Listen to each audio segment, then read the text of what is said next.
അച്ഛൻ്റെ ഓഫീസിൽ ഞാനൊരു ദിവസം അച്ഛനെ കാണാൻ വേണ്ടി ചെന്നു. അപ്പം മുഷിഞ്ഞ് മാറിയിട്ടില്ലാത്തൊരു ജീൻസ്, ഒരു ചെക്ക് ഷർട്ട്, ഒരു ബാഗ് പുറത്ത് നടക്കുന്നു, ഒരു തൊപ്പി വെച്ചിട്ടുണ്ട്. ഞാൻ അച്ഛനെ കാണിച്ചില്ല. എന്നെ കണ്ടാൽ വികൃതമായ രൂപമായിട്ട് തോന്നും. ഞാൻ അവിടെ ചെന്ന് അച്ഛൻ പറഞ്ഞു, അച്ഛൻ ഞാനാണ് സിനിമ ചെയ്യാൻ പോകുന്ന ഡയറക്ടർ, എനിക്കൊരു പാട്ട് അച്ഛനെ പറഞ്ഞതല്ലോ അതാന്ന് പറഞ്ഞു. അപ്പം അച്ഛൻ എന്നെ കുറേ നേരം ഇങ്ങനെ നോക്കി. ഞാൻ ഓർത്ത്, എടാ ഇതിപ്പം അച്ഛൻ എന്നെ ഇവിടുന്ന് പുറത്താക്കാൻ വേണ്ടിയാണോ നോക്കുന്നത് എന്ന് പറഞ്ഞിട്ട് ഞാനിങ്ങനെ അല്പം ഒന്ന് വിഷമിച്ച്, എന്താണ് അച്ഛൻ ചിന്തിക്കുന്നത്? അച്ഛൻ വീണ്ടും എന്നെ നോക്കി. അപ്പം ഞാൻ ഒരു സ്റ്റെപ്പ് പുറകോട്ട് വെച്ചു.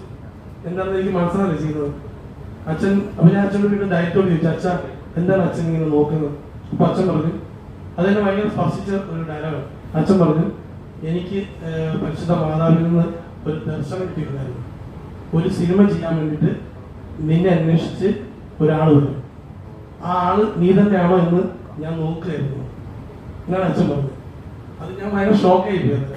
അപ്പം ഞാൻ അച്ഛനോട് വെച്ചാൽ അത് ഞാൻ തന്നെയാണ്, നമ്മൾ തന്നെയാണ് പടം ചെയ്യാൻ പോകുന്നത്.